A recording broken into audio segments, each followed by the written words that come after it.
नमस्कार प्राइम न्यूजमा स्वागत छ। म संगीता कटुवाल र म एलिना केसी। सुरु गरौँ अहिलेसम्मका हेडलाइन्सबाट।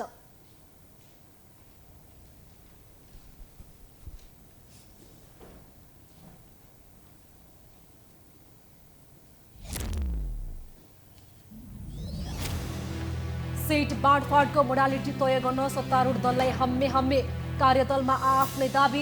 निर्वाचनका लागि एमाले बनायो ओलीको नेतृत्वमा परिचालन कमिटी। चीन भ्रमण सफल भएको परराष्ट्र मन्त्री खड्काको दाबी। चीनले दिएको अनुदानको सदुपयोग गर्ने अपेक्षा। केरुङ काठमाडौँ रेल गफ मात्रै, प्रगति शून्य। फोहोरको डङ्गुरले काठमाडौँवासी आक्रान्त। तत्काल समाधानको संकेत देखिएन। संक्रमणको जोखिम। दीर्घकालीन समाधानको खोजी भइरहेको महानगरको दाबी।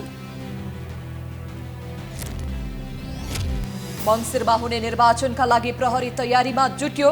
सुरक्षा चुनौतीको विश्लेषण। 1,30,000 म्यादी प्रहरी भर्ना गरिने। निर्वाचन आयोगको तयारी पनि तीव्र। कोरोना संक्रमणबाट एकै दिन 5 जनाका मृत्यु। स्वास्थ्य सावधानी अपनाउन सरकारको आग्रह। अनावश्यक भिडभाडमा नजान विज्ञहरूको सुझाव।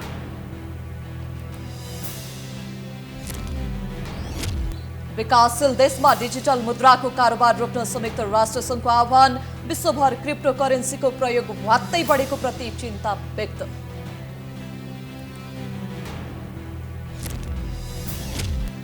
र ए डिभिजन लिग पुस 8 गतेबाट गर्ने इन्फाको निर्णय। नेपाल सुपर लिग एनसिएलको मिति असोज 23 गतेदेखि मङ्सिर 2 गतेसम्म।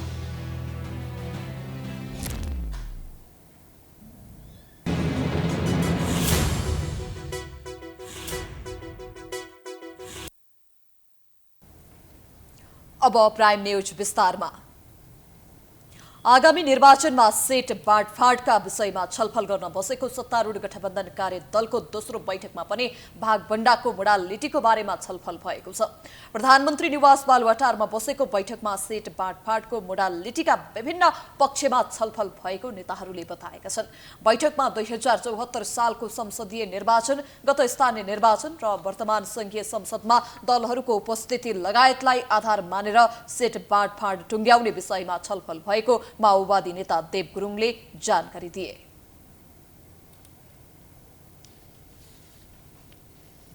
मोडालिटी तयार गर्ने कुरामा, प्रिन्सिपल र सिद्धान्त तयार गर्ने कुरामा चाहिँ मोटामोटी रूपले सैद्धान्तिकले चाहिँ सहमतिको नजिक चाहिँ पुग्न खोजेको छ। त्यसलाई चाहिँ फेरि पनि आफ्ना दलहरूभित्र बसेर अलिकति सरसल्लाह र परामर्श गरेर चाहिँ आउँदो मिटिङमा चाहिँ त्यसलाई फाइनलाइज गर्नुपर्छ भन्ने कुरा भएको छ। आउँदो मिटिङ चाहिँ 30 गते फेरि बस्ने भन्ने कुरा भएको छ। कार्यदलको बैठक अघि बालुवाटारमै शीर्ष नेताहरू पनि छलफल भएको थियो। सीट बाँडफाँडको विषय दलहरूका लागि पेचिलो बनेको छ। कांग्रेसले 100 सीटको हाराहारीमा सीट पाउनुपर्ने माग गरेको छ भने माओवादी, एकीकृत समाजवादी लगायतका दलले सम्मानजनक हैसियत पाउनुपर्ने माग गरेका छन्। गठबन्धनले सीट बाँडफाँडका लागि 11 सदस्यीय कार्यदल गठन गरेको थियो। कार्यदलमा कांग्रेसबाट 3 जना र अन्य दलबाट 2 जना सदस्य रहेका छन्। कार्यदलमा कांग्रेसबाट कृष्णप्रसाद सिटौला, गगन थापा र ज्ञानेन्द्र बहादुर कार्की रहेका छन्। यस्तै नेकपा माओवादीबाट वर्षमान पुन र देव गुरुङ रहेका छन्। यस्तै नेकपा एकीकृत समाजवादीबाट डाक्टर बेदुराम भुसाल र प्रमेश हमाल, जनमोर्चाबाट हेमलाल गिरी र आनन्द शर्मा, जसपाबाट रामसाई यादव र रकम चेम्जोङ रहेका छन्। समितिको अर्को बैठक यही 30 गतेका लागि तय भएको छ।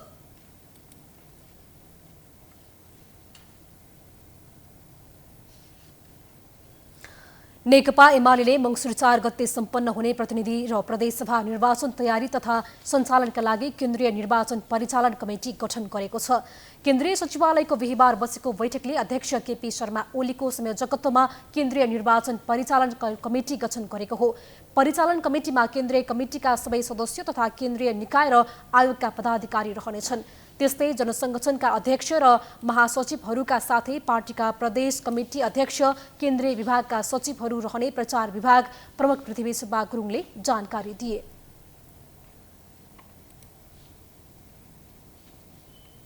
पार्टी अध्यक्ष केपी शर्मा ओलीको नेतृत्वमा वरिष्ठ उपाध्यक्ष ईश्वर पोखरेल, उपाध्यक्ष अष्टलक्ष्मी साक्य, उपाध्यक्ष रामबहादुर थापा, उपाध्यक्ष विष्णुप्रसाद पौडेल, महासचिव शङ्कर पोखरेल, उपमहासचिव प्रदीप गेवाली र उपमहासचिव विष्णु रिमाल रहेको 8 सदस्यीय चुनावी घोषणापत्र मस्यौदा समिति पनि गठन गरेका छ।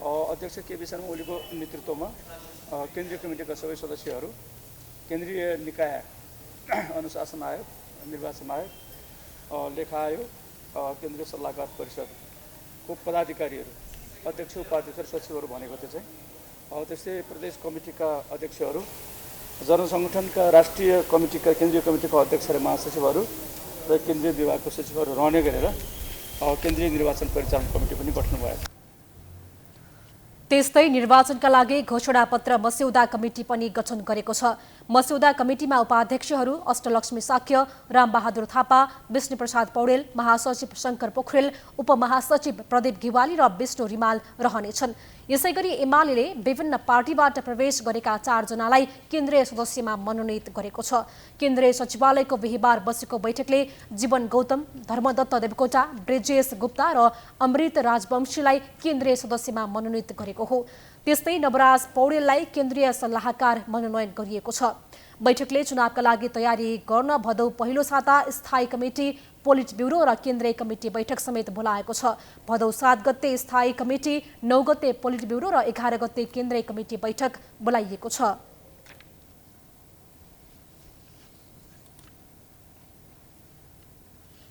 गठबन्धन गरेर सत्तारूढ दलहरू निर्वाचनमा जाने निश्चित भएको छ। सत्तारूढ दललाई तथा प्रमुख प्रतिपक्षी दलका शीर्ष नेतालाई समेत संसदीय निर्वाचन जित्न कठिन हुने अवस्था छ। प्रमुख प्रतिपक्षी दल नेकपा एमालेलाई गठबन्धन गरी भारी बन्दै गएको छ। 2064 सालको संविधान सभा निर्वाचन बाहेक झापाबाट सदाबहार निर्वाचन जित्दै आएका एमाले अध्यक्ष ओलीलाई गठबन्धनका उम्मेद्वार चुनौती हुने आंकलन गर्न थालिएको छ। एक रिपोर्ट। समकालीन नेपाली राजनीतिका चतुर खेलाडी एमाले अध्यक्ष केपी शर्मा ओली निर्वाचनलाई आफ्नो पक्षमा पार्न अनेक अस्त्र प्रयोग गर्न माहिर मानिन्छन्। 2074 सालको संसदीय निर्वाचनमा भान्सामै ग्यासको पाइप जोड्ने, हावाबाट बिजुली निकाल्ने, पानी जहाज ल्याउने, बेरोजगारलाई नेपालमा नै रोजगार दिने, वृद्ध भत्ता घर घरमा पुर्याउने लगायत दर्जनौं महत्त्वकांक्षी योजना अघि सारेका थिए। तर 3.5 वर्ष सत्तामा रहँदा उनले बोलेका कुरा एउटा पनि पूरा गर्न नसकेको भन्दै आलोचना हुने गरेको छ। 2074 सालको संसदीय निर्वाचनमा राप्रपा र तत्कालीन माओवादी पार्टीसँग कार्यगत एकता गरेर झापा 7बाट उम्मेद्वार बनेका ओली भारी मतान्तरले काङ्ग्रेसका उम्मेद्वार खगेन्द्र अधिकारीलाई पराजित गरेका थिए। ओलीले 57,139 मत ल्याउँदा अधिकारीले 28,297 मत ल्याएका थिए। तर अहिले अवस्था फेरिएको छ। अहिले ओलीलाई उनी काङ्ग्रेसका उम्मेद्वार अधिकारी, स्थानीय काङ्ग्रेस नेताहरू सुरेश सुब्बा, मेदिनी प्रसाद सिटौला, महेन्द्र कुमारी लिम्बू मध्ये गठबन्धनका एक उम्मेद्वारले चुनौती दिने देखिएको छ। त्यतिखेर पनि झापाको अर्को क्षेत्रबाट राप्रपा उम्मेद्वार राजेन्द्र लिङदेनलाई सघाएपछि राप्रपाले ओलीलाई भोट हालेको थियो। अहिले ओलीको गृहनगर रहेकै दमक नगरपालिकामा राप्रपाका राम थापाले गठबन्धनको तर्फबाट मेयरमा जितेपछि ओली सशङ्कित भएको बताइन्छ। अहिले ओलीलाई झापामा गठबन्धनका उम्मेद्वारले चुनौती दिन सक्ने देखिएको छ। तर झापाबाट राष्ट्रिय सभामा प्रतिनिधित्व गर्ने ओली निकट नेता देवेन्द्र दाहालले अध्यक्ष ओलीको जित निश्चित रहेको बताउँदै राप्रपा लगायत साना दलसँग कार्यगत एकता हुन सक्ने बताए। साना दलहरूले पनि नेकपा एमालेसँग सहकार्यको हात अगाडि बढायो भनेर पनि भन्ने गरिएको छ। त्यसमाथि पनि अध्यक्ष ओलीको क्षेत्रमा त राजेन्द्र लिङदेन त अपरिहार्य छन्। उनको पार्टीले साथ नदिँदेखि ओलीलाई समेत चुनाव जित्न गाह्रो छ भनेर भन्नेहरू पनि छन्। साना दलहरूसँग चाहिँ अब एलायन्स गर्ने भन्ने जहाँसम्म कुरा छ त्यो त लोकल लेभलमा हुन पनि सक्छ, हुनै सक्दैन त भन्न सकिँदैन। तर हामीले अहिले चाहिँ यो पार्टीसँग एलायन्स गर्ने, यो पार्टीसँग चाहिँ गठबन्धन गर्ने भनेर भनेको अवस्था छैन र हुनसक्छ अब राप्रपासँग पनि मिल्न सक्छ अथवा केही पार्टीहरूसँग हुन पनि सक्छ। त्यो हुनै सक्दैन भनेर त मैले अहिले भन्दिनँ। गठबन्धनले एक ढिक्का भएर अगाडि जाने निर्णय गरेपछि ओली अन्य साना दलसँग कार्यगत एकता गरेर चुनावी माहौल आफ्नो पक्षमा पार्ने रणनीतिमा छन्। नेपाली जनताले दिएको झण्डै 2/3 वामपन्थी सरकारलाई समय अवधिसम्म टिकाउन नसकेर पार्टी विभाजन भएपछि अहिले ओलीले प्रतिगमनको आरोप खेपिरहेका छन्। एमाले स्थानीय निर्वाचनमा पहिलो दलबाट दोस्रो दलमा झरेपछि वाम गठबन्धन गर्न माओवादी केन्द्रका नेताहरू नारायण काजी श्रेष्ठ, वर्षमान पुन, नेकपा एकीकृत समाजवादीका झलनाथ खनाल लगायतका नेताहरूसँग छलफल पनि गरेको थियो। तर एमालेलाई प्रतिगमनको मतियार भन्दै ती दलले एमालेसँग चुनावी तालमेल गर्न इन्कार गरेर काङ्ग्रेससँगको गठबन्धन कायम राख्न गृह कार्य जारी राखेपछि ओली थप दबावमा परेका छन्। अन्य दलसँगको चुनावी तालमेल गर्ने अवस्था नभएपछि एमाले अध्यक्ष ओलीले राप्रपा, परिवार दल लगायतका अन्य साना दलसँग कार्यगत एकता गर्ने तयारी गरेका छन्।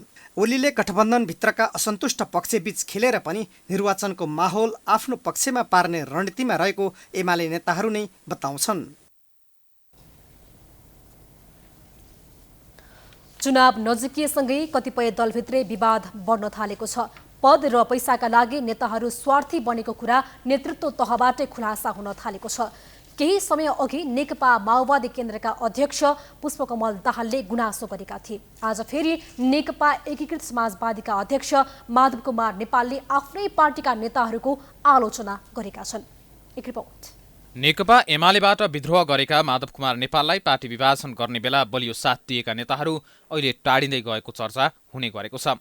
विशेष गरी सरकारमा मन्त्री बनाएर पछि हटाइएका नेताहरूले दूरी बढाएको देखिन्छ। सङ्घ र प्रदेशको निर्वाचन नजिकै जाँदा पार्टीभित्रै असन्तुष्टि बढेपछि अध्यक्ष नेपाल चिन्तित देखिन्छन्।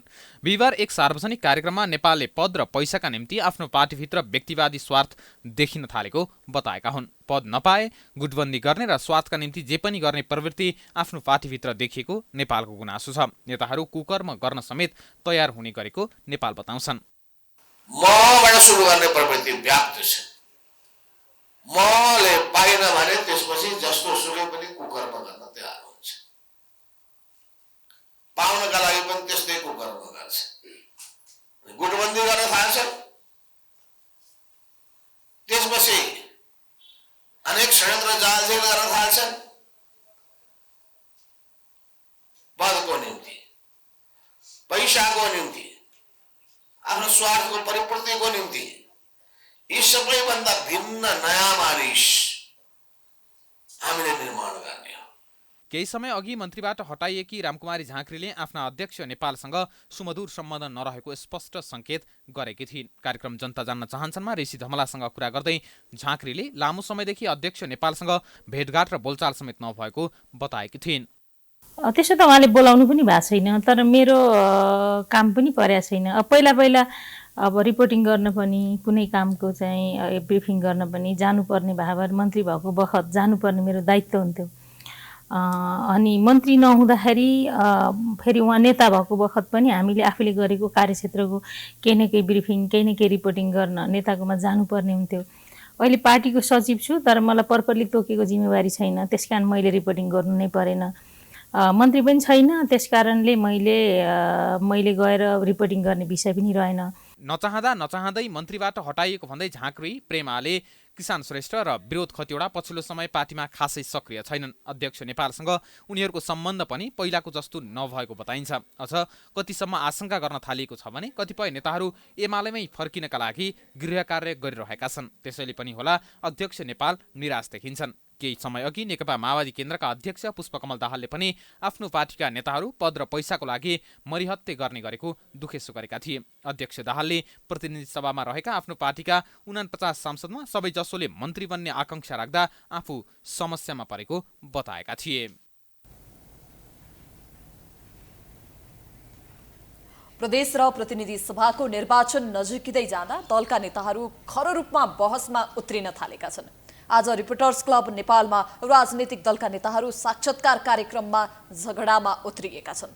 नेपाली कांग्रेसका सहमहामन्त्री महेन्द्र यादव र एमालेका नेता खगराज अधिकारी बीच चर्काचर्की परेको हो। हेरौं यो रिपोर्ट। ऋषि धमलाको सभापतित्वमा रिपोर्टर्स क्लबमा बहस कार्यक्रम चलिरहँदा नेपाली कांग्रेस र नेकपा एमालेका नेताहरू झगडामा उत्रिएका हुन्। मंसिर 4 गते हुन गइरहेको प्रदेश र प्रतिनिधि सभाको निर्वाचनको विषयमा धारणा व्यक्त गर्ने क्रममा नेताहरू वाद विवाद गर्न पुगेका हुन्। नेपाली कांग्रेसका सहमहामन्त्री महेन्द्र यादवले 5 दलीय गठबन्धन र एमालेका विषयमा टिक्का टिप्पणी गरिरहँदा सञ्चारकर्मीले प्रश्न गरेका थिए। गठबन्धनको औचित्य र एमालेलाई एक्ल्याउनुको कारणबारे प्रश्न गरेपछि यादवले अघिल्लो चुनावमा कांग्रेस एक्लै लडेको र एमाले माओवादीसँग गठबन्धन गरे जस्तै अहिले आफूहरू 5 दलबीच गठबन्धन गरेर चुनाव लड्न लागेको बताएका थिए। त्यसपछि एमालेका नेता खगराज अधिकारी प्रतिवादमा उत्रिएका थिए। कांग्रेसले गठबन्धन नगरी चुनावमा जाने हो भने 1 सिट पनि जित्दैन भन्दै अधिकारी जंगिएका थिए। त्यसपछि यादवले निर्वाचन आयोगमा गएर यसअघिको चुनावको मत संख्या हेर्न चुनौती दिए। बसेको ठाउँबाट उठेर अधिकारीले प्रतिवाद गरे। जनताले आफ्नो भावना प्रकट गरिसकेको छ। जनताले भावना प्रकट गरेकोलाई निर्वाचन आयोगले लिपिबद्ध गरेको छ। त्यो निर्वाचन आयोगमा त जनताकै भावना छ नि। तपाई सक्नुहुन्छ एक्लै चुनाव लड्नु भन्दा च्यालेन्ज। एक्लै लडोस्। हामी एक्लै कांग्रेस हाम्रो ठाउँ आओ। हामी 2 भन्दा बढी ठाउँमा एक्लै लडेर यादवले स्थानीय तहको निर्वाचनको नतिजा प्रस्तुत गर्दै जवाफ फर्काए। एक्लै लडेर त कति आयो 200, हाम्रो कति छ 348। कहाँ हाम्रो त्यसमा स्थानीय निकायमा कहाँ गठबन्धन भएको छ? थोरै ठाउँमा। एमाले स्थानीय तहको निर्वाचनमा एक्लै लड्छु भनेर पनि थुप्रै साना दलसँग गठबन्धन गरेको तर आफूहरूको गठबन्धनको आलोचना गरेको यादवले बताए। बहस चर्काचर्की भइरहँदा सञ्चारकर्मीले पनि कांग्रेस सिद्धान्त नमिल्ने कम्युनिस्ट दलहरूसँग किन गठबन्धन गर्न गयो भनेर यादवलाई प्रश्न गरेका थिए। यादवले पनि कम्युनिस्टहरूको सिद्धान्त छ भने एउटै बनाएर देखाउन चुनौती दिए। हैन किन म भन्छु उहाँलाई, तपाईले सिद्धान्तको कुरा गर्नु हो भने एउटा नेपालमा एउटै कम्युनिस्ट पार्टी बनाएर देखाउनुस्, एउटा अध्यक्ष बनाएर देखाउनुस् ल। दोकान 20 वटा खोल्ने तपाईले, अनि त्यसपछि तपाईले अनि सिद्धान्त एउटै छु भनेर भन्ने। सब दोकान बन्द गर्नुस्, एउटा को हुने? प्रचण्ड अध्यक्ष हुने कि अहिले पनि ठग्दैछ नेपाली जनतालाई नि? भोलि चुनावमा फेरि ठग्छ नेपाली जनता। सावधान नेपाली जनता कि ठग्न पाइन्छ। आफू सुरु गर्ने अनि त्यसपछि भन्ने कि हामी यसको विपक्षमा छौँ। लाज एमालेलाई छैन। सही कुरा भन्नुभयो। हामी त भन्न सकिरहेको थियौँ न। एमाले पार्टी लाजै नभएको पार्टी हो। जसले हरेक चोटि झुट बोल्दै तपाईँको असुलिरहेको छ कि। त्यसपछि अधिकारी फेरि बोल्न गए। यादव सिटमा गएर बसे अनि अधिकारीले एमालेको गुणगान गाउन थाले। 5 दलीय गठबन्धनलाई सिद्धान्तविहीन भन्दै थिए।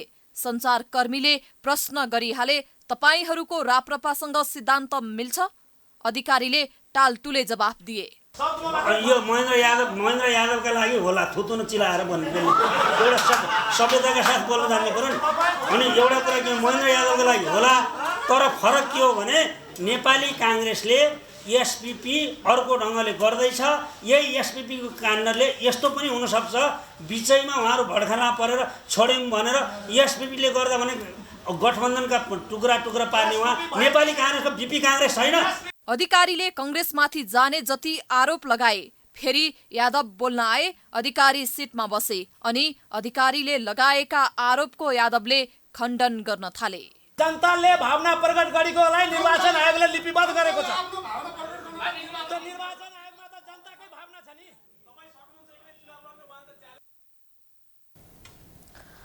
तीन दिने चीनको भ्रमण सकेर परराष्ट्र मन्त्री नारायण खड्का आज स्वदेश फिर्ता भएका छन्।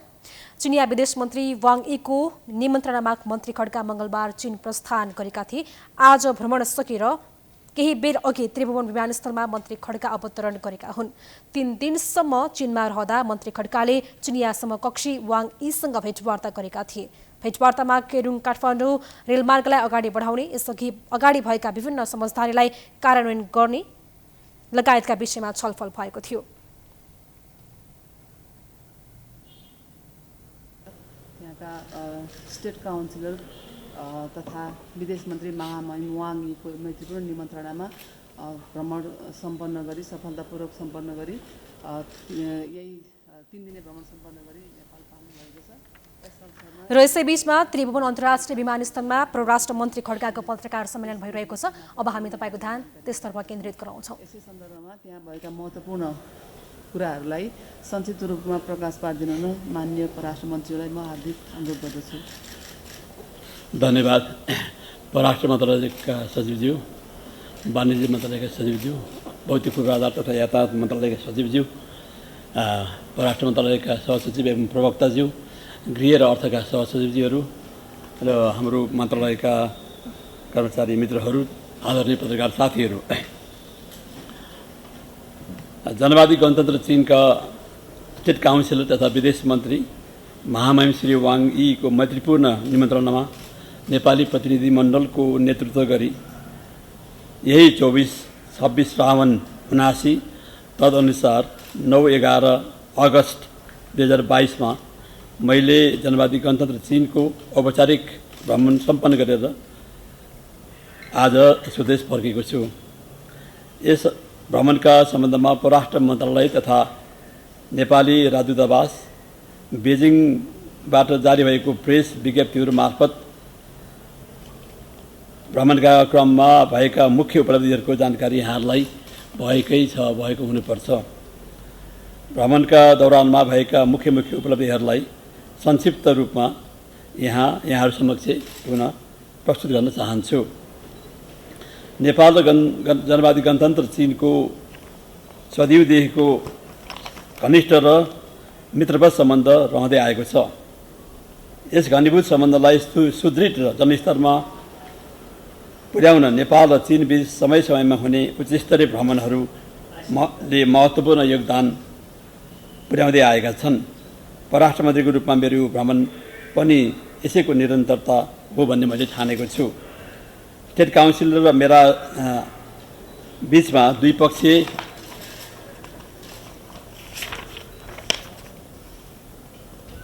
मामिला लगायतका हाम्रा समान चासोका विभिन्न विषयहरूमा छलफल भयो। स्टेट काउन्सिलर तथा विदेश मन्त्री महामहिम श्री वाङ यीले मेरो मैत्रीपूर्ण निमन्त्रणामा गत मार्च 25देखि 27, 2022 सम्म नेपालको औपचारिक भ्रमण गर्नुभएको कुरा म यहाँ स्मरण गराउन चाहन्छु। उक्त भ्रमणमा महत्त्वपूर्ण समझदारीहरूमा हस्ताक्षर भएको कुरा यहाँहरूलाई अवगत नै छ। मेरो यो भ्रमणले ती समझदारीहरूको कार्यान्वयनको लेखाजोखा गर्न र आपसी हितका यस थप विषयहरूमा छलफल र सहमतिमा पुग्न सहयोग पुर्याएको छ। हिजो म र मेरा चिनिया समकक्षी बीच भएको प्रतिनिधिमण्डल स्तरको वार्तामा हामीले नेपाल चीन सम्बन्ध तथा सहयोगका महत्त्वपूर्ण विषयहरूमा कुराकानी गर्नुको साथै द्विपक्षीय व्यापार, सम्पर्क सञ्जाल, लगानी, स्वास्थ्य, पर्यटन, गरिबी निवारण, कृषि, उद्योग व्यवस्थापन, शिक्षा, संस्कृति, जनस्तरका सम्बन्धहरूमा का क्षेत्रहरूमा थप सहयोग प्रवर्धन गर्ने सहमति भएको छ। मेरा चिनिया समकक्षीको गत मार्च 2022 भएको नेपाल भ्रमण पश्चात दुई देशको सम्बन्धमा भएका प्रगतिका बारेमा समीक्षा गरिएको छ। उक्त भ्रमण पश्चात धेरै कुराहरू अगाडि बढेको यहाँहरूलाई अवगत नै छ। विभिन्न संयन्त्रहरूका बैठकहरू सम्पन्न भएका छन् भने नेपाल चीन हवाई सेवा सुचारू हुनुको साथै नेपाली विद्यार्थीको चीन फिर्ता हुने क्रम सुरु भइसकेको छ। मैले मेरो समकक्षीलाई एक चीन नीतिप्रति नेपालको दृढ प्रतिबद्धता रहेको बताउँदै हाम्रो भूमि चीनको विरुद्धमा प्रयोग हुन नदिने कुरामा विश्वास दिलाएको छु। यस्तै चिनिया मन्त्री महामहिम श्री वाङ यी, चिनिया परराष्ट्र मन्त्री महामहिम श्री वाङ यीले पनि नेपालको सार्वभौमसत्ता, स्वतन्त्रता तथा भौगोलिक अखण्डताप्रति चीनको निरन्तर र निशर्त समर्थन रहेको कुरा दोहोऱ्याउनु भएको छ। साथै उहाँले नेपालको विकासको प्रयासमा नेपाल सरकारको प्राथमिकता बमोजिम चीन सरकारको निरन्तर सहयोग रहने विश्वास दिलाउनु भएको छ। द्विपक्षीय बैठकको दौरान विगतमा भएका उच्चस्तरीय भ्रमणका अवसरमा सम्पूर्ण महत्त्वपूर्ण समझदारीहरूलाई प्राथमिकताका साथै समयमा कार्यान्वयन गर्ने विषयमा जोड दिएको छौँ। त्यस्तै महामहिम श्री वाङ यीले चीनको सहयोगमा नेपालमा सञ्चालित विकास आयोजनाहरूलाई समयमै सम्पन्न गर्ने विश्वास दिलाउनु भएको छ। दोस्रो चरणको काठमाडौँ रिङ रोड सुधार परियोजनाको कार्य यथाशीघ्र सुरु गर्ने सहमति भएको छ। केरुङ काठमाडौँ रेल मार्गको समावेत अध्ययन चीन सरकारको अनुदान सहायतामा गर्ने सहमति भएको छ। यसको लागि यसै वर्षभित्र चिनिया प्राविधिक टोली खटाउने कुराकानी भएको छ। यसै गरी गत मार्चमा भएको सम्झौता बमोजिम नेपाल चीन सीमा पार विद्युत प्रसारण लाइनको पूर्व सम्भाव्यता अध्ययनमा समेत यथासमयमा सम्पन्न गर्ने विश्वास चिनिया विदेश मन्त्रीले दिलाउनु भएको छ। वार्ताको अवसरमा चिनिया स्टेट काउन्सिलर महामहिम श्री वाङ्गीले चीनले नेपाललाई उपलब्ध गराउँदै आएको वार्षिक अनुदान अन्तर्गत सन् 2021 का लागि 800 मिलियन RMB बराबरको सहयोग प्रदान गर्ने घोषणा गर्नुभएको छ। कति हुन्छ 15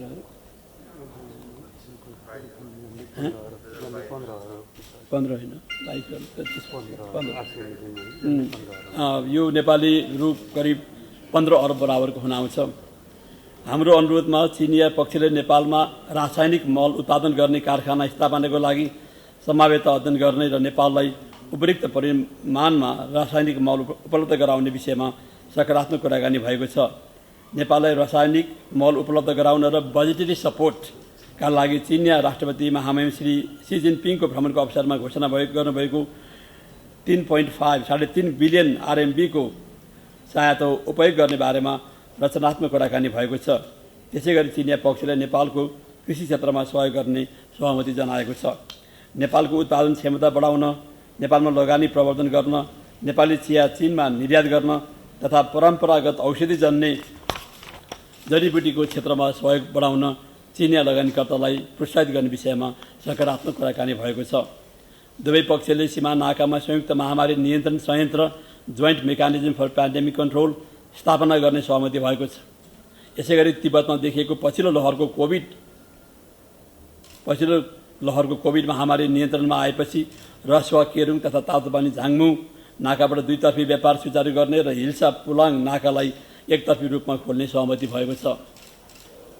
नेपालको अनुरोधमा 3 मिलियन RMB बराबरको विपद व्यवस्थापन तथा न्यूनीकरणको लागि अत्यावश्यक उद्धार तथा बन्दोबस्तीका सामानहरू र 2 मिलियन RMB बराबरको औषधि तथा स्वास्थ्य सामग्रीहरू प्रदान गर्न चिनिया पक्ष सहमत भएको छ। चिनिया सरकारले कोभिड महामारीको अवधिमा नेपाललाई प्रदान गरेको ठूलो परिणामको खोप तथा अन्य चिकित्सा सामग्री र उपकरणहरूको सहयोगको लागि मैले नेपाल सरकारको तर्फबाट चिनिया सरकार र जनताप्रति हार्दिक धन्यवाद र आभार प्रकट गरेँ। चिनिया विदेश मन्त्री महामहिम श्री वाङ्गीले आगामी दिनमा पनि नेपाललाई आवश्यक पर्ने परिमाणमा खोप तथा स्वास्थ्य सामग्रीहरू उपलब्ध गराउने प्रतिबद्धता व्यक्त गर्नुभएको छ।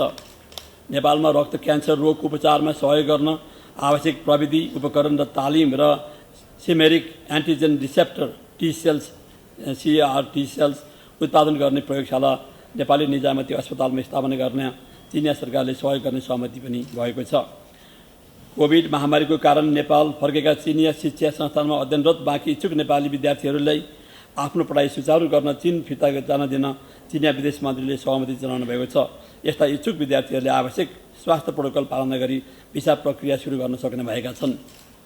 दुई देशबीचको सीमा निरीक्षण सम्बन्धी कार्य गर्न स्थापित स्थायी संयुक्त सीमा निरीक्षण समिति नेपाल चाइना जोइन्ट बाउन्ड्री इन्स्पेक्सन कमिटीको काम अघि बढाउन आवश्यक तयारीको लागि द्विपक्षीय प्राविधिक टोली जोइन्ट एक्सपर्ट टिम गठन गर्ने सहमति भएको छ।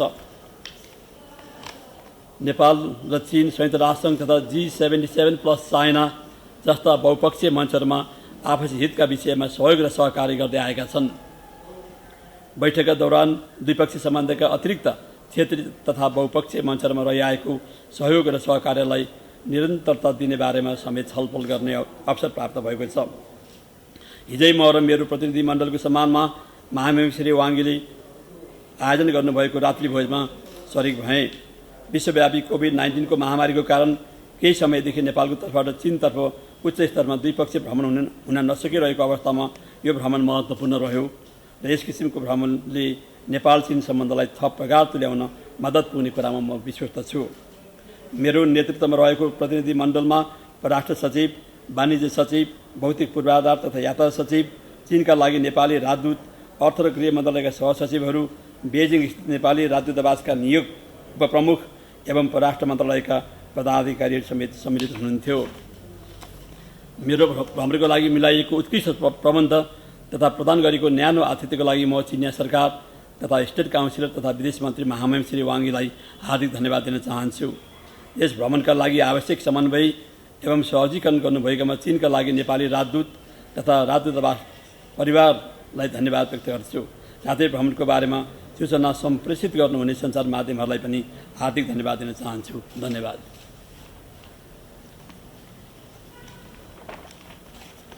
अब सबै कुरा त आइदिइसक्यो। तपाईँहरूलाई सायद अगाडि पनि हाम्रो प्रेस विज्ञप्ति मार्फत पनि धेरै कुरा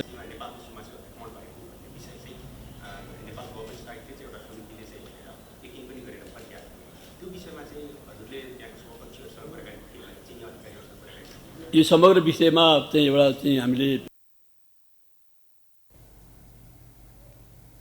3 दिने चीनको भ्रमण सकेर परराष्ट्र मन्त्री नारायण खड्का केही बेर अघि स्वदेश फर्केसँगै उनले त्रिभुवन अन्तर्राष्ट्रिय विमानस्थलमा पत्रकार सम्मेलन गरेका छन् र उनले चीन भ्रमण सफल र उपलब्धिमूलक रहेको पनि जानकारी गराएका छन्। जब जब नेपाल र चीन बीच उच्च स्तरीय भ्रमण र द्विपक्षीय वार्ता हुन्छ त्यति बेला सधैँ उठ्ने विषय हो काठमाडौँ केरुङ रेलमार्ग। तर सम्झौता भएको लामो समय बितिसक्दा समेत उक्त रेलमार्गको निर्माण सुरु हुन सकेको छैन। परराष्ट्र मन्त्री डाक्टर नारायण खड्काको 3 दिने चीन भ्रमणमा पनि यो विषयले प्रवेश त पाएको छ, तर काम कसरी अघि बढ्छ भन्ने विषय अन्योलमै छ। एक रिपोर्ट। तत्कालीन प्रधानमन्त्री केपी शर्मा ओलीले आफ्नो कार्यकालमा गरेको चीन भ्रमणका क्रममा काठमाडौँ केरुङ रेलमार्ग निर्माण प्रक्रिया अगाडि बढाउने सहमति भएको थियो। त्यसपछि फेरि 2076 असोजमा चिनिया राष्ट्रपति सी जिनपिङले गरेको नेपाल भ्रमणका क्रममा सम्भाव्यता अध्ययन सुरु गर्ने बारे सहमति भएको थियो। उक्त समयमा रेलमार्गको काम चाँडै सुरु गर्ने बारे दुवै देशका उच्च अधिकारी तयार थिए। सहमति भएको 3 वर्ष बिते पनि यसमा अहिलेसम्म कुनै प्रगति भएको छैन। केरुङदेखि काठमाडौँसम्म 72 किलोमिटर दूरी रहने रेलमार्गमा 98% पहाड पर्छ, जसलाई छेडेर रेलमार्ग बनाइनेछ। यसको अध्ययन चीन सरकारले नै गर्ने भौतिक पूर्वाधार मन्त्रालयले जनाएको छ। यद्यपि अध्ययनका लागि चिनिया प्राविधिक टोली अहिलेसम्म नेपाल आएको छैन, तर प्रारम्भिक चरणमा अध्ययन भने भइरहेको भौतिक पूर्वाधार तथा यातायात मन्त्रालयले जनाएको छ।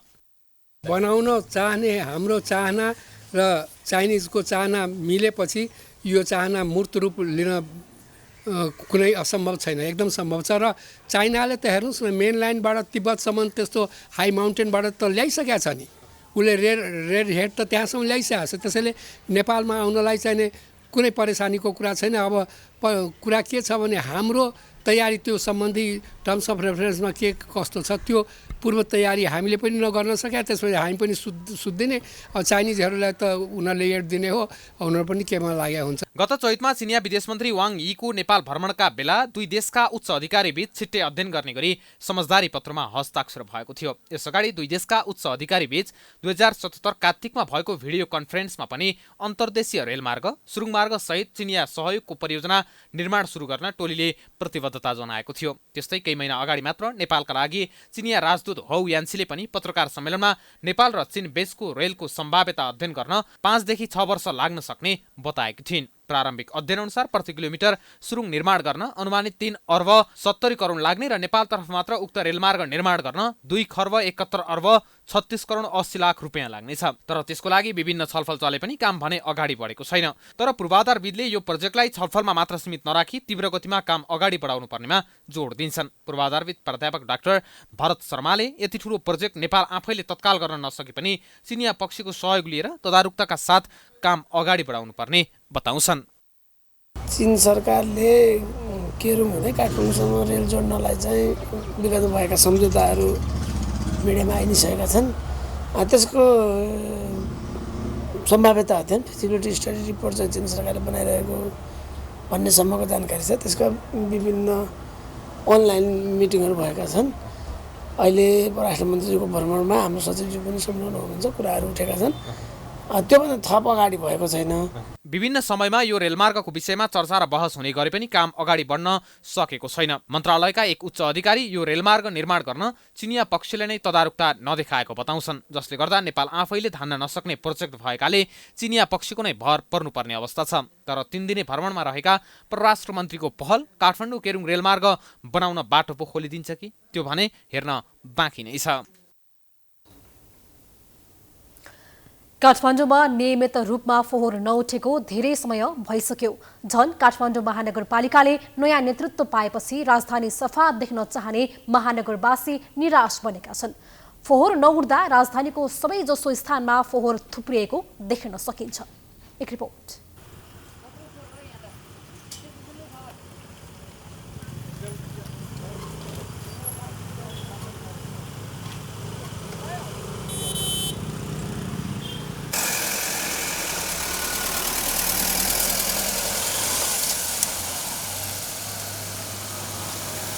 यो दृश्य हो देशकै राजधानी काठमाडौँको।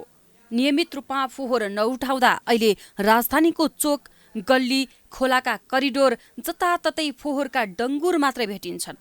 मुख्य सडकमा थुपारिएको फोहोरका कारण सवारी आगमनमा समेत अवरोध हुँदै आएको छ। फोहोरका कारण सडकमा हिड्डुल गर्न समेत समस्या परिरहेको छ।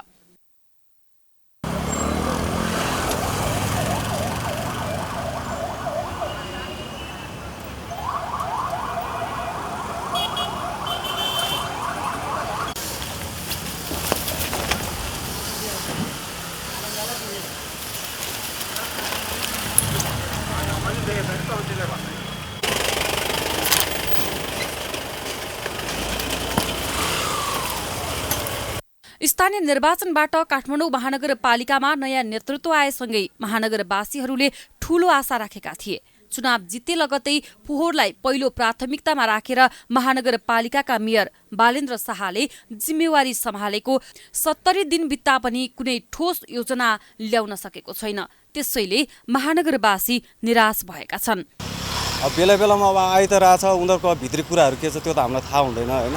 तर अब तत्कालै अब देखे हिसाबले चाहिँ अब यस्तो हिसाबले हो भनेदेखि चाहिँ अब अझै दुर्गन्ध हुने सम्भावना पनि धेरै नै छ नि होइन। अब आजभन्दा भोलिभन्दा अब यहाँनिरको अब एक्टिभ उठाएर त समाधान हुँदैन, किनभने बाटैभरि जताततै छ होइन। अब कोठाभित्र होला, त्यहाँनिरको मान्छे ल्याउँछ, यहाँ घर अगाडि भइसकेपछि यहाँ घर अगाडि त राख्न दिँदैन।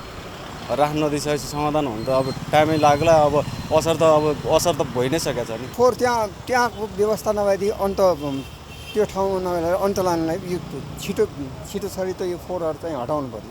जनतालाई धेरै समस्या यसले गर्दा धेरै रोगहरू बढ्छ। पहिले अरू रोगै तयार भएको छैन, यो रोग त झन् यसले फैलिएपछि त झन् धेरै नै हुन्छ। उपत्यका सहित 18वटा स्थानीय तहको फोहोर विसर्जन हुँदै आएको बन्चरे डाँडा ल्यान्डफिल्ड साइटका स्थानीयको माग सम्बोधन नहुँदा फोहोर उठाउन समस्या परिरहेको हो। स्थानीयवासीले फोहोर बोकेको गाडी तोडफोड नै गरेपछि अहिले कुनै पनि गाडीले फोहोर उठाउन सकेको छैन।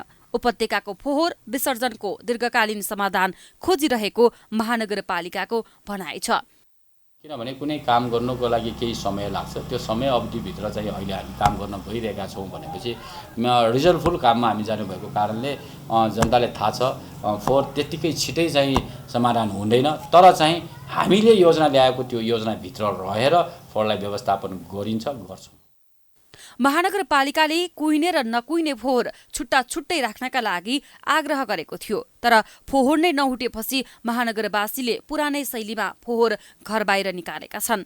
यसबाहेक महानगरपालिकाले विज्ञ सहितको समन्वयमा फोहोरबाट मल उत्पादन गर्ने, फोहोरलाई बालेर त्यसबाट निस्केको खरानीबाट ब्रिकेट बनाएर पुनः प्रयोग गर्ने र फोहोरबाट ग्यास उत्पादन गर्ने योजना अगाडि बढाउने भनिए पनि खासै काम भएको देखिँदैन।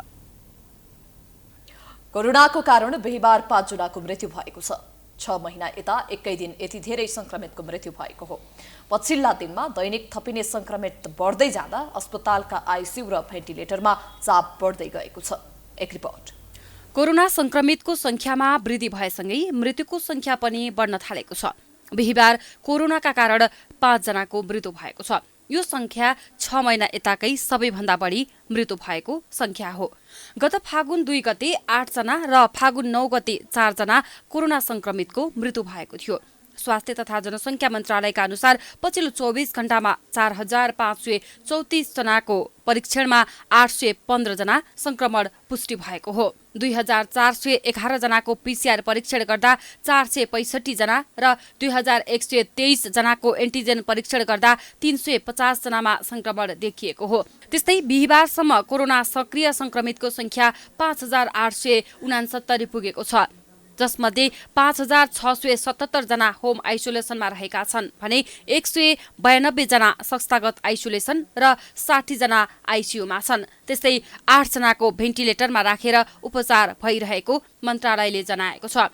पछिल्लो 24 घण्टामा 476 जना कोरोना संक्रमण मुक्त भएका छन्। बिहिबार थपिएसँगै नेपालमा कोरोना संक्रमितको कुल संख्या 11,38,445 पुगेको छ। स्वास्थ्य मन्त्रालयका अनुसार सबैभन्दा धेरै काठमाडौँमा 183 जना, कास्कीमा 68, ललितपुरमा 59 र कैलालीमा 35 जनामा कोरोना संक्रमण देखिएको छ। त्यस्तै रूपन्देहीमा 20, सङ्खुवासभामा 15 र सुनसरीमा 10 जनामा कोरोना संक्रमण पुष्टि भएको मन्त्रालयले जनाएको छ। भारतमा कोरोनाको संक्रमण बढेसँगै खुला सिमानाका कारण नेपालमा पनि संक्रमितको संख्या बढ्न थालेको हो। भारतमा बिहीबार एकै दिन 19,893 संक्रमित थपिएका छन्। भारतमा कोरोना भाइरसका कारण अहिलेसम्म 5,26,530 जनाको मृत्यु भइसकेको छ। अखिल नेपाल फुटबल सङ्घ इन्फाले शहीद स्मारक ए डिभिजन लिग पुरुष 8 गतेबाट गर्ने निर्णय गरेको छ। बुधबार इन्फा कम्प्लेक्समा बसिरहेको इन्फा कार्य समिति बैठकले ए डिभिजन लिग पुस 8 गतेबाट चैत 4 गतेसम्म गर्ने निर्णय गरेको हो। त्यस्तै सी डिभिजन लिग असोज 1 गतेबाट 30 गतेसम्म गर्ने निर्णय गरेको छ। त्यस्तै बी डिभिजन लिग चैत 6 गतेदेखि वैशाख 15 गतेसम्म गर्ने निर्णय गरेको छ। बैठकले नेपाल सुपर लिग एनसिएल आयोजना गर्न इन्फाले मिति तय गरेको छ। असोज 23 देखि मङ्सिर 2 गतेसम्म एनसिएल आयोजनाका लागि मिति तय गरेको हो।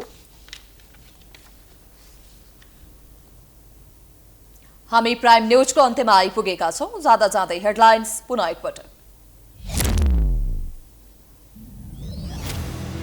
सीट बाँडफाँडको मोडालिटी तय गर्न सत्तारूढ दललाई हम्मे हम्मे। कार्यदलमा आफ्नै दाबी। निर्वाचनका लागि एमालेले बनायो ओलीको नेतृत्वमा परिचालन कमिटी। चीन भ्रमण सफल भएको परराष्ट्र मन्त्री खड्काको दावी। चीनले दिएको अनुदानको सदुपयोग गर्ने अपेक्षा। केरुङ काठमाडौँ रेल गफ मात्रै, प्रगति शून्य।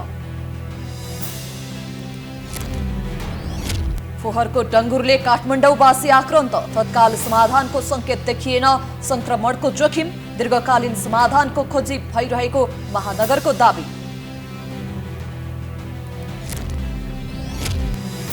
मङ्सिरमा हुने निर्वाचनका लागि प्रहरी तयारीमा जुट्यो। सुरक्षा चुनौतीको विश्लेषण। 1,30,000 म्यादी प्रहरी भर्ना गरिने। निर्वाचन आयोगको तयारी पनि तीव्र।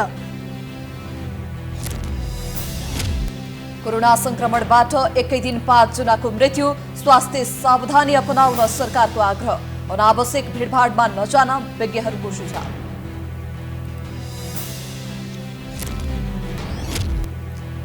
विकासशील देशमा डिजिटल मुद्राको कारोबार रोक्न संयुक्त राष्ट्र सङ्घको आह्वान। विश्वभर क्रिप्टो करेन्सीको प्रयोग हत्तै बढेको प्रति चिन्ता व्यक्त।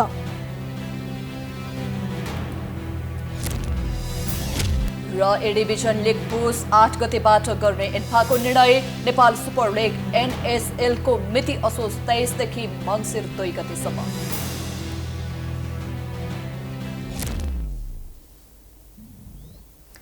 प्राइम न्यूज अहिलेलाई सकियो। यसपछिको प्रस्तुति जनता जान्न चाहन्छ कृषि धमलाको साथ। हेर्दै गर्नुहोला प्राइम टाइम्स एचडी। नमस्कार।